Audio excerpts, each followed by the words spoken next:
Good evening, Pilipinas! Ngayon ay magsisimula na ang laro ng Georgia at Pilipinas.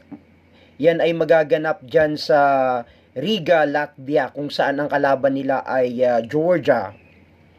Ang Georgia, mga kapatid, ay sa FIBA Basketball World Ranking sila ay number 23 at ang Team Pilipinas naman ay number 34. And congratulations nga pala sa ating Gilas Pilipinas sa pagkapanalo nila sa number 6 sa basketball ranking, itong Latvia na tinalo nila at tinambakan lang naman nila ng mahigit kumulang 20, ano.